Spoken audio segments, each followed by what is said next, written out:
Okay, can everybody hear me? All right, I have to sit, sorry, not sorry. Maybe.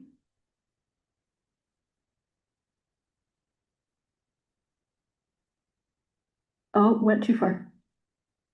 Okay, apparently it's a very touchy flicker. So as Kelly said, my name is Sarah Langsdon. I am the co-head of Special Collections and University Archives. Today I'm going to talk to you guys about a project we're in the middle of called Ogden at its core. So what Ogden at its core sort of started was it's a co-partnership with the museums at Union Station. Both the curator there and I looked at our collections and realized, like probably many of you, that we have a huge gap when it comes to minorities and people of color. And it's really problematic for Ogden because Ogden is probably the most diverse town in Utah, thanks to the railroad. Starting in the 1860s, we had people coming from across the country, from across the nation, internationally, and ended up in Utah to work on the railroads and the various businesses that grew up around the railroads. And so looking at that and looking at our collections, most of our collections are white Mormon men. And we're like, well, that doesn't really reflect the community, and how can we change that? So we decided to come up with this project called Ogden at its core, where it's going to be a multi-year project. I keep telling my staff, don't worry, this is not going to be a 1 year and we're done. We're going to have to spread it out over many years to try and collect as much history as we can. So our first steps was, when we first came up with it, was trying to figure out how to get the word out about our project. How do we make those connections within the community? And one of the first things we did was we decided to have booths at local events. I did host a Juneteenth festival every June, where it's a 3-day festival. They have thousands of people that come from all over northern Utah. And we were like, okay, we're going to do this, and we're going to start talking to the community about this project and how we want to collect their history and help them preserve it. There's also every May, for the anniversary of the Transcontinental Railroad, the Union Station puts on the Heritage Festival. So we always have a booth at that, and that was the same thing. I have a really good relationship with an older African-American woman, Miss Sarah McClellan. She was the de facto historian of New Zion's Baptist Church, and she approached me and said, we need your help. So I talked to my staff and I said, all right, we're going to work with New Zion's and help them with their records. So what we ended up doing at first, we were going down to the church during the summer, 4 to 5 days a week for about 3 hours. And we had brought scanners, laptops, everything down there. And so every day we'd load up our van and take staff and students down there, and we would start scanning scanning their records. And so this was all the church records going back to the 1920s. It ended up that the woman we were working with at the time had some health issues, so she couldn't be there anymore for us to work at the church. So we ended up taking the boxes back to our offices and processing them and scanning them there. That actually was a godsend, because I think if we hadn't done that, we would still be scanning, only being able to do it so many hours a week. So we were able to bring it back, scan things. So it includes membership records, minutes, photographs, obituaries, graduation announcements, all kinds of information that documents the church, which is a primarily African-American church in Ogden. Once we sort of finished scanning, not everything is up yet. We're still working on getting the rest of the collection up, but I said, all right, it's time to jump into phase 2. So phase 2 is working with the Ogden Buddhist Temple and Embry AME Church. So I've been trying to work with the Buddhist Temple for nearly a decade, and they were very, very hesitant to allow us to come in and access their records. And what ended up changing is their sister temple in Seattle had a fire and all of their records were destroyed. And so they were like, oh, we don't want that to happen to us. So will you come in and help us with our records? And I said, of course we will. So we ended up now working with them, and I'll talk a little bit more about that. And then Embry AME Church is actually the oldest African American church in Ogden. It was founded in 1909, still running with a fairly decent population that attends. The new pastor had just started. She came in to ask me some questions about something else. We ended up talking. She found out what we were doing for New Zions and said, will you come do that for us? And I'm like, of course we will. So these are just some of the things from the Buddhist temple. They ended up having 6, Kendall, I was like asking my digitization, very large scrapbooks that trace the history of the temple from the 1920s through the 1980s. So we have those that we are currently digitizing. We are also building boxes for them because they were just stored in a room on shelves. They had had a water leak and they were concerned about that. And I said, let us help you preserve those. They also have like their minutes, their newsletters, things like that, that we're working with them to get scanned and put online. There's a few issues with money in their newsletters. They list donations. They're concerned about that. So we're working to be able to redact all of that information. Also part of the projects that we're going to be doing are oral histories with their oldest members to try and help flesh out the stories a little bit more. And then with Embry and me, it's the same thing. We're working with them to digitize their church records. We've only gotten a bit from them because the oldest records are in an unknown location. They're in a storage unit, but the current pastor doesn't know where the storage unit is. So we're working to try and find other people who know where the storage unit is to get access to those materials. And those will go clear back to the early 19 teens. So we're excited to hopefully find those. So kind of where to start for projects like this. The number one thing is you need to meet the community where they are. For so long, we've neglected them, and they wonder why now. I did get that conversation. They're like, well, you've been in existence for 50 years. Why now? Why are you asking for these materials now? And having to have those hard conversations of, well, the predecessors didn't really care. They weren't sure. They were more reactive, passive than I am. So if there are community centers in your area that focus on BIPOC people, what we have discovered for us is churches. Ogden only has one community center, the Marshall White Center, that was it was torn down and they're currently rebuilding it. So there's not really a community gathering place, but we found that churches serve as that gathering place for most of these populations. Also, I know we like it when we're a 9 to 5 and don't have to spend our weekends doing things, but attending events. So we've done, like I said, Juneteenth, Japanese New Year, prayer breakfast, the Day of the Dead celebration, Heritage Fest, pretty much anything that I can find where these populations are going to be at. We try to attend, bring some of our promotional information, flyers, postcards, things like that, to get the word out. Also find an advocate within the community. I am so grateful for Miss Sarah. I think if it wasn't for her advocating for us to be able to come into New Zion, I don't think it would have happened. As a white woman walking into an African American church, they were kind of like, why? But Miss Sarah was like, she's good people. She's here. She's willing to work with us, willing to do what we want, not just take the materials and do what they want with them. And with her having, being that advocate, she then helped open the doors to Embry and I'm sure much, much more will come from it. Like I said, you've got to build trust. That is probably my number one thing is you have to build trust within the communities.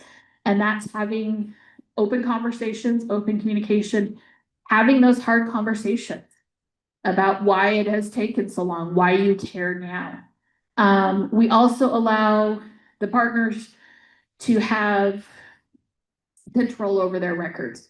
So with New Zions, we had to have lots of conversations about how much information do you want publicly available? How much do you want online? And they said, well, we don't want any of our minutes before or after 1976 at first, and now they've bumped it up to 1980. I mean, that's still a huge amount of information that we have access to, but is not publicly available. Obviously, financials are something that the churches don't want out there, and I understand that. And then again, finding that person who can advocate for you. So what we're doing is we're allowing access to these collections. We are processing and preserving them for each of these entities, and then we're scanning them and putting them online.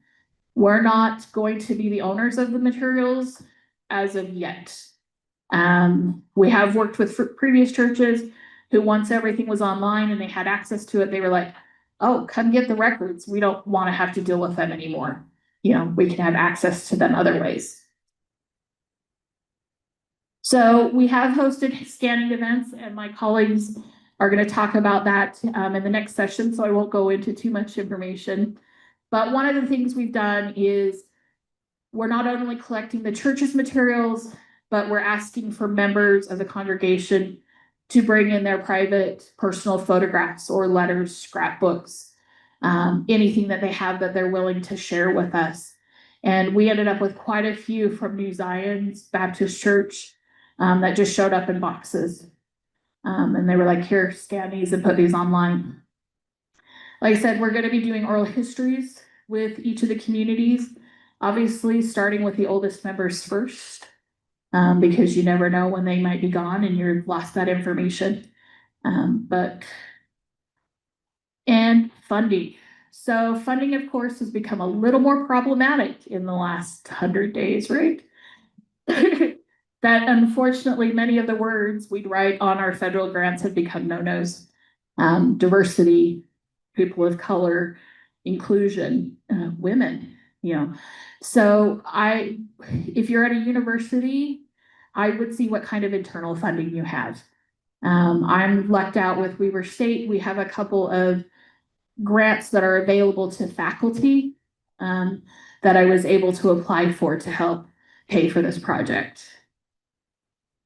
So my worker bees, as I call them. So this is kind of an all hands on deck project. So not only is my staff working on this, but I also use the funding that I was able to raise to hire students where they are solely working on this project. They are getting paid from a grant to do nothing but this project. And that has helped alleviate some of the work off of my staff and other students. So as I said, it's a multi-year project. So our phase 1 was New Zions. We're currently in phase 2.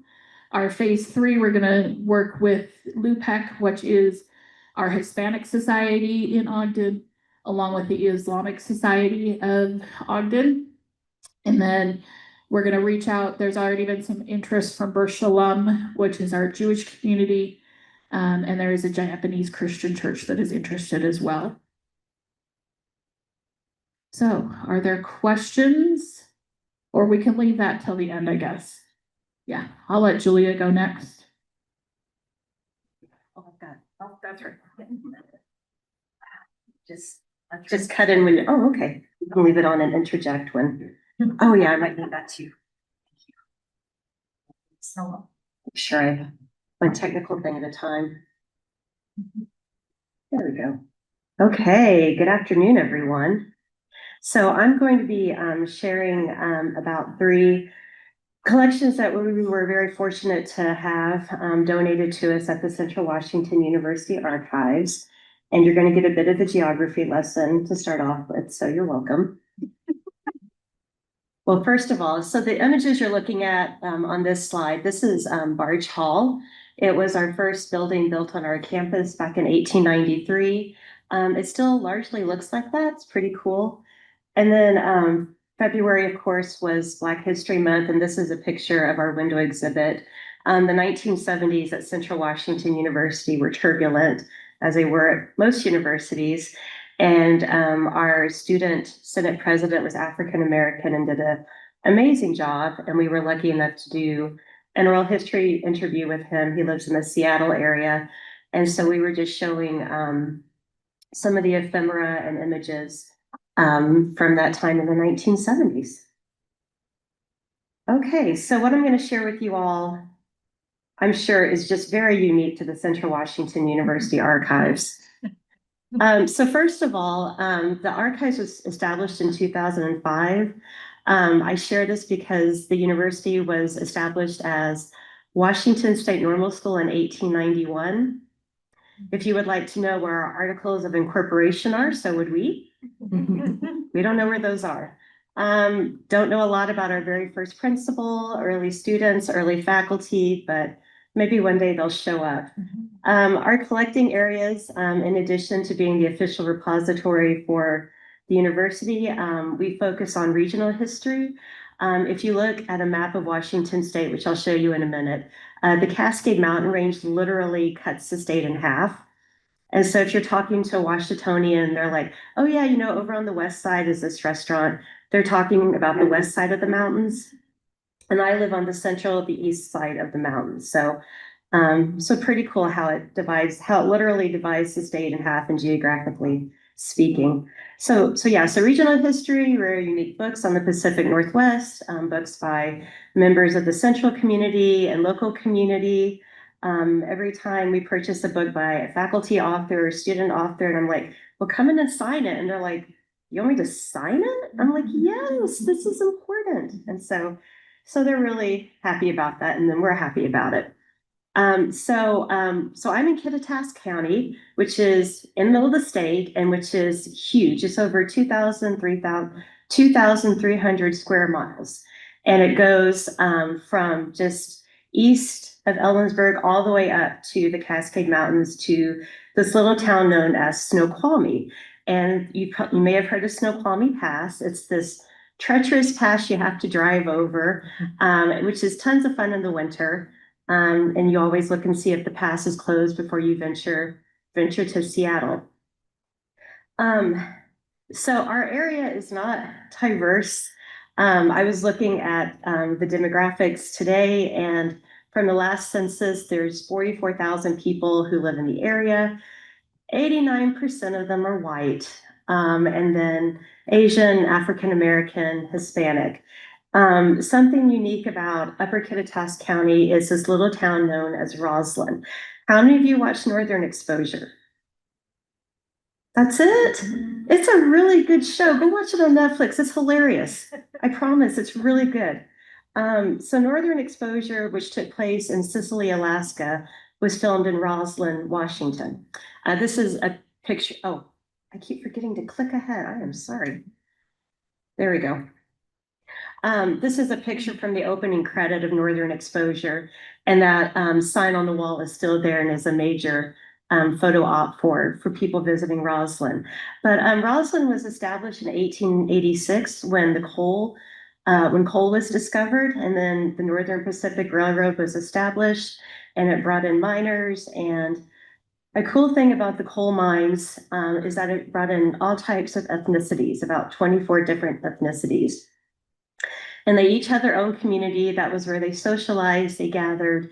And our cemetery in Roslyn is divided by ethnicity. It's really interesting to go and to look at them and see, you know, the graves of the coal miners who died at the same time because there was an explosion. And anyways, it's just really interesting. And something I'll be talking about in a few slides are the Black coal miners who came to the area in 1888 and their descendants who still live in the area, which I think is really cool. In looking at ways that we promote our archives, social media so far is free. So we're going to take advantage of that. And in acquiring these collections and promoting them, and especially during the month of February, social media has been a really effective way to get the word out. Our public affairs department on campus started noticing our Throwback Thursday posts, and they were like, "Hey, can we collaborate with you all?" And we're like, "Yes, of course you can." And so they're posting it on their main social media Facebook page, which is, those are usually the posts that get the most likes, responses, because it's to a far wider audience than our archive social media. So that's been a very effective way of getting the word out. And I'm sure you all know this, but make friends with your public affairs department. They are really good at spreading the word about the amazing materials in your archives. So before last September, we had a full-time staff member and 2 faculty members. Because of turnover in the library, our staff member graciously moved to another unit to help literally keep the building open on weeknights and evenings. Our position has not been filled. I won't go down that rabbit hole, but we're relying on me, another faculty member, and our student assistant. So not ideal, but I feel like it's triage. Like, you take the most critical reference request first, you do what you can. Yeah. So, okay. So these are the 2 maps I wanted to show you all. They might be copyrighted, so don't turn me in. So this is a map of Washington, and Ellensburg is right in the middle of the state, hence the university's name, Central Washington University. We're about 100 miles east of Seattle. So depending on the mountain pass and the conditions, it'll take anywhere from an hour and a half to many, many hours to get to Seattle. And then Roslyn, if you look at the second map, this is a map of Kittitas County, just to give you an idea of how large it is. I forgot to turn my phone off. There we go. Okay. So Kittitas County starts in Vantage. It goes all the way, for the most part, along I-90 west. You can see the town of Roslyn there, and then it ends up at a little town just before you cross the Cascade Mountains. So really, really large area in mileage wise, comparatively sparsely populated, which could be a good thing, I guess. With our university, before COVID, we were at over 12,000 students. Now we're at just over 8,000. So guess what I hear all the time? What are the 2 words I hear? Enrollment and retention. Yes. So I'm sure that my university is the only one going through that problem. Okay, so the first collection I wanted to talk about is the Ellensburg Calls to Action collection. The guy on the left, his name is Todd Milden. His family is one of the original families to Ellensburg. They came in the 1880s.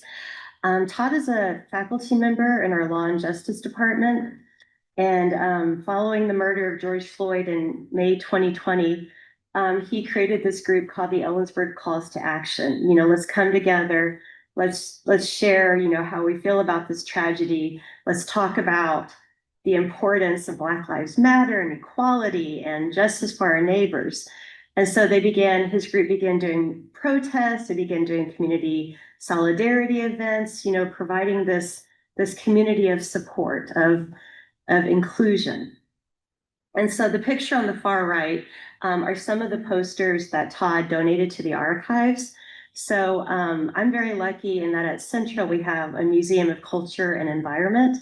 And the museum, many of their collections house artifacts that were donated by faculty who acquired them during their travels and their research. And then we have their faculty papers in the archives. We've done several collaborative exhibits, and we work really well. The museum director just tells it like it is, and she's hilarious. Anyway, and so the museum director said to Todd, "You need to donate these to the archives. You need to make sure that this history is preserved." And so he contacted me and ended up donating about 20 posters. And looking at them,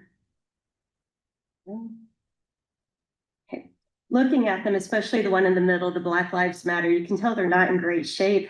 They've received some wear and tear, but that's how we want them. I mean, we want to show how these were used in protest.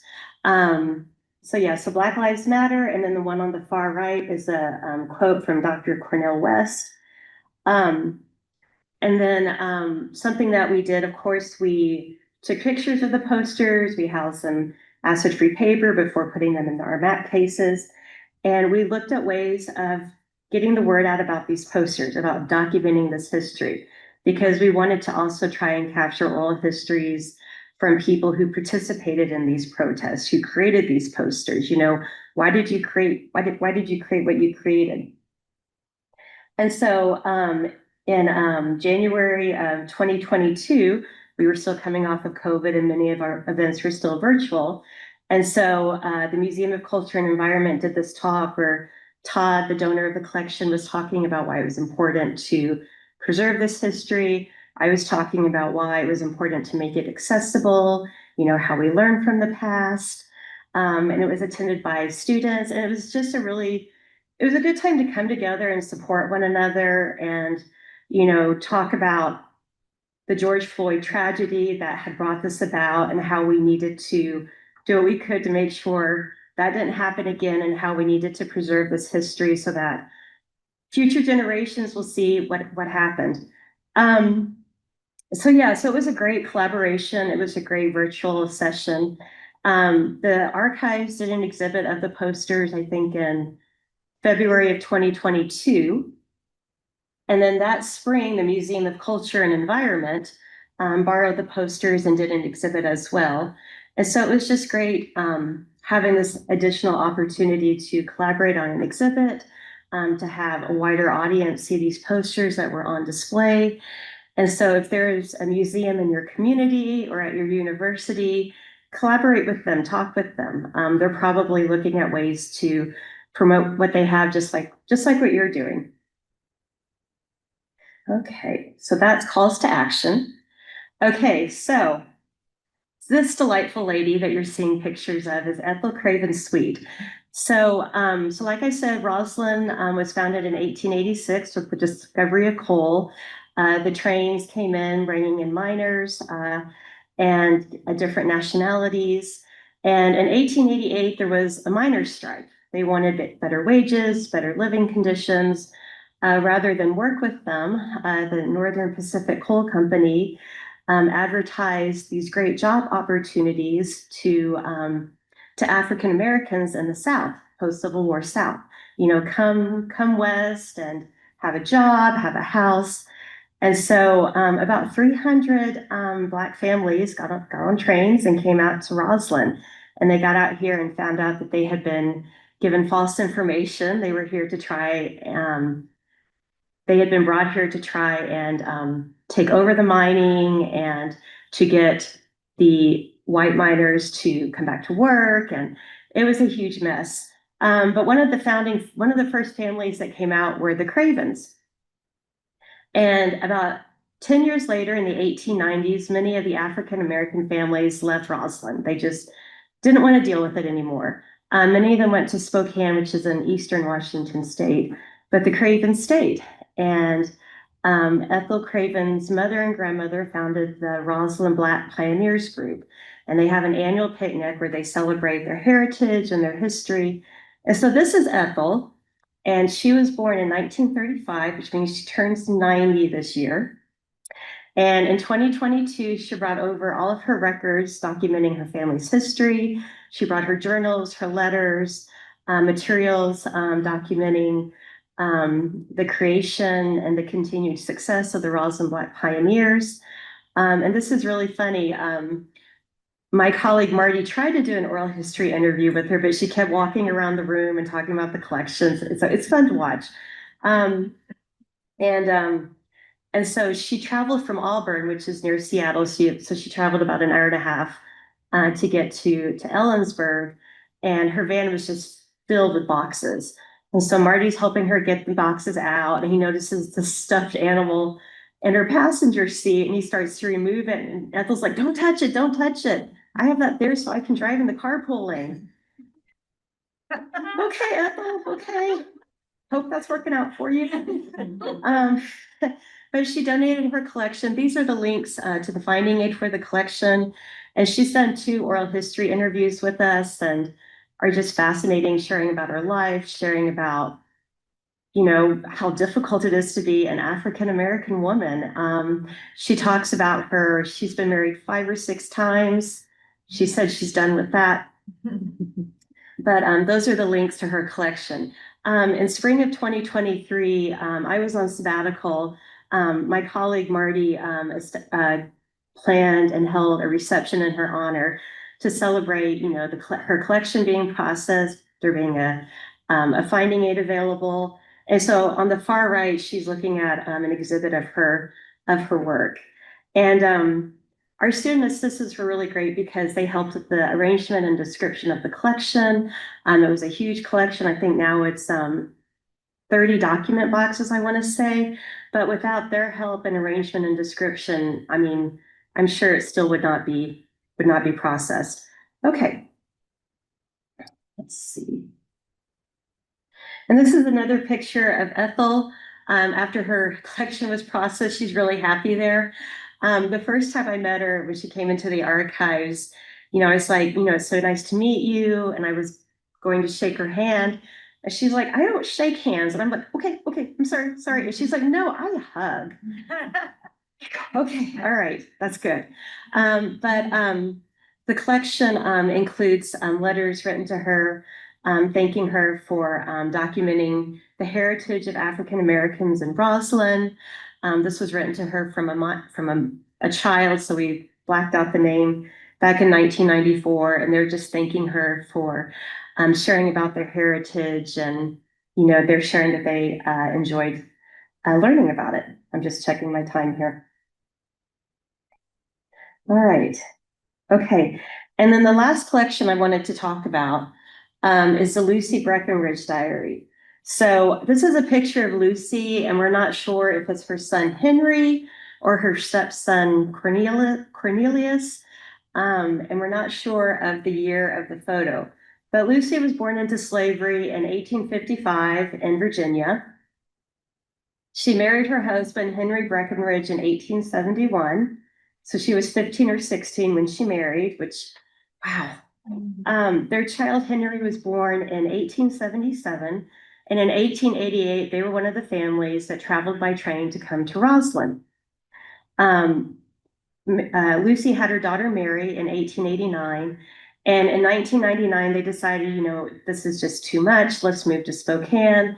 There's a community there of African Americans. There's a thriving Calvary Baptist Church. Let's go there and be part of that community. The excerpt that you see on the left, this is the title page to her diary, which I'm going to get into more detail in a minute. And I don't know if you can read the text or not, but it just says, you know, this was not done in chronological order. This is a transcription. It was illegal for Lucy to learn to read and write when she was in slavery. As an adult, she taught herself to do this. And the transcription of the diary, they did not correct the spelling. They left it as how she had spelled the words. Okay, so the history of this diary. So Lucy and Henry and their children moved to Spokane in 1899. In 1907, Henry died of mysterious circumstances. He fell down a well. We're not sure if he was pushed, if it was an accident. He was 56 when he passed away. Lucy, we know, married at least one more time and divorced her second husband. And then in 1919, at the age of 64, she began writing this diary. And she wasn't writing like in a journal, she was writing on scraps of paper.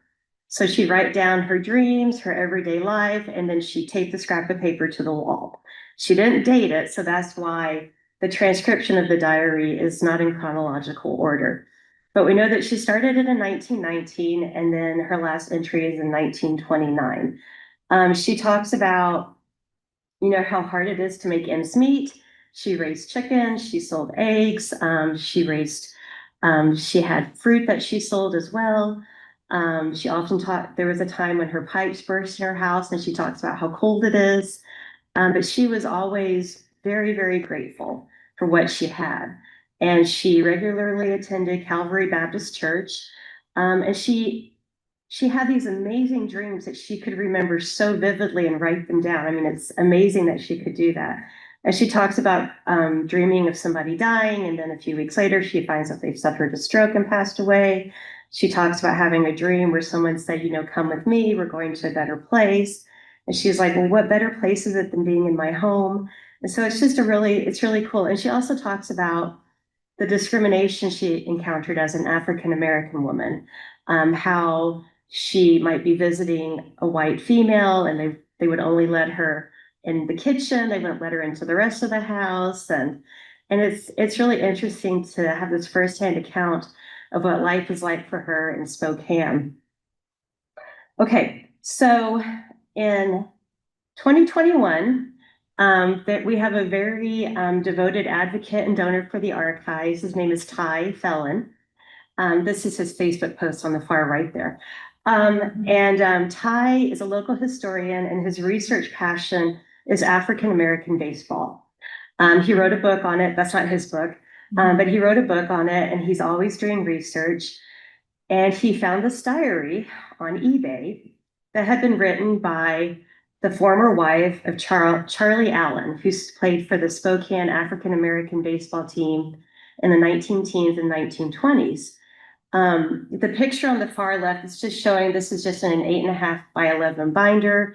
The paper of the diary of the transcription isn't in great shape. Since acquiring it, we have transcribed it and scanned it, and it's on our institutional repository for anyone to access. So anyway, so Ty buys this diary off of eBay. He donates it to us, and he's like, I'm not sure about the provenance. I'm not sure why the family would be selling it, but I wanted it to be in a good home. And so we take this in August of 2021. We began scanning and transcribing. And in December, so just a few months later, my library dean contacts me and she's like, I just heard from the great great granddaughter of Lucy Breckenridge, and she wants to know why we have the diary because the family donated it to a museum in Spokane in 2017. She had the paperwork, she had the proof, she contacted the museum. They did not contact her back. So we have no idea why it ended up on eBay after it had been donated to the museum. And the great great granddaughter was really kind and generous. And at first I was like, this belongs to your family. So if you want it, we will give it to you. And she's like, let's do a loan. And so we did a 10-year loan where the archives can provide access to the diary. We can provide physical access if somebody wants to use it for a publication. We contact the family for permission. We have a couple of items on loan to the archives, and they reside in my office as an added sense of security. And there's been a couple of times where the great great granddaughter will be visiting from Spokane, and she's like, "Can I see the diary?" I'm like, "Yeah, it's right here. I know exactly where it is. It's in an acid-free box, and it is safe."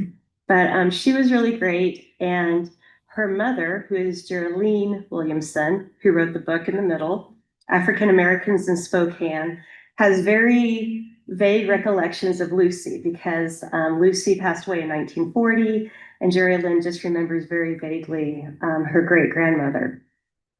So Jerry Lynn is 90 years old, and her daughter said, "Come to Spokane and interview her so that we can document this family history." And so my colleagues and I went to Spokane. We did a great interview. When Lucy's daughter Mary gathered up all the scraps of paper after Lucy's death, she gave them to a transcriber in Tacoma who did the transcription of the diary, but did not save the scraps of paper. Ugh, right?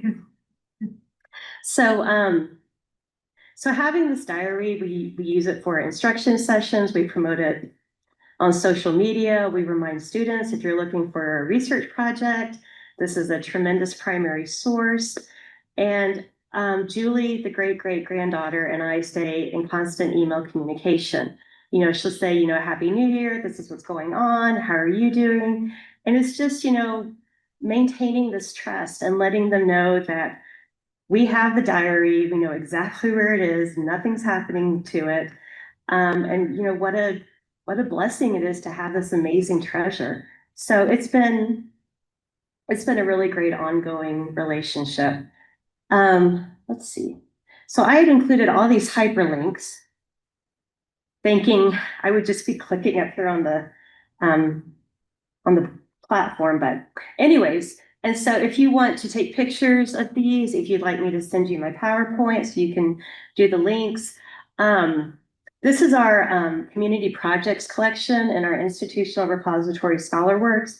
This is where we have hundreds, probably thousands of photographs of Upper Kittitas County, of the different ethnicities represented when the coal mines were working, oral histories of longtime residents. Lucy's diary is housed here. So it's a great documentation of this Upper Kittitas County where all these ethnicities resided and worked together. All of the children went to one school. There was no segregation. And this was in the 1890s, early 1900s, which I think was really cool. My colleague, Marty Blackson, maintains and adds content to this collection. I think he does a great job. We're in the midst of transferring over thousands of audio and video files from Kaltura, which we were using. And all of a sudden the university said, oh no, we're doing away with it. We're going to go to Panopto. And oh, okay, you have all these files. Well, what are we going to do? And so it's been an ongoing conversation, and Marty's been really great about making sure that these files are transferred and still accessible. Okay, so that was all I had. And this is Sarah's email address, my email address. As you can probably tell, Sarah and I love talking about the archives we work in and the work that we're trying to do. I teach an introduction to archives course every other year. I'm currently teaching it. It's so much work, but I love it. And one of the articles the students read recently was by Frank Bowles, and it's maybe 20 years old. It's the article where he's talking about, for so long we've been preserving the history of upper class men and these people who are famous, and that's not right. And we need to be preserving the whole society. And so that was just a nice reminder to me as I was working on this presentation and looking for ways to continue to preserve and document, build these relationships with people whose history needs to be preserved and documented and made accessible. Okay, I think that's it. All right. Oh, one more thing. This is Jerry Lynn's book. I brought it with me. When we went to interview her in Spokane, she gave each of us a signed copy, so I thought that was super cool. So if you want to take a look at it, please feel free to. Okay, now I'm done. Great. Oh, hold on. Do we have any questions?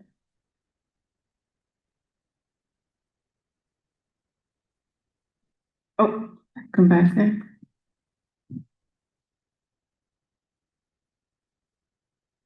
So I have to know because I'm very nosy. The donor that had bought the item on eBay, did he try to figure out like whose eBay account it was, or do you guys just kind of shrug it off? He did try. I don't think he was successful. And when he donated it to us, he said, I'm sorry.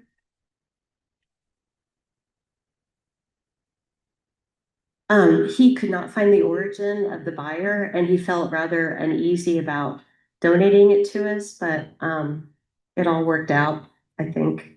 Yeah. Remains a mystery. We have a question from the Zoom for Sarah. How are you scanning the scrapbooks from the Buddhist temple?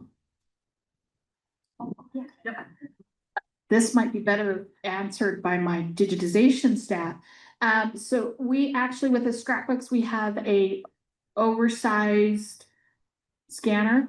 I'm looking at them going, yes, it's a very large one. It's a feeder that does 46 inches wide. So we're able to run the pages through that.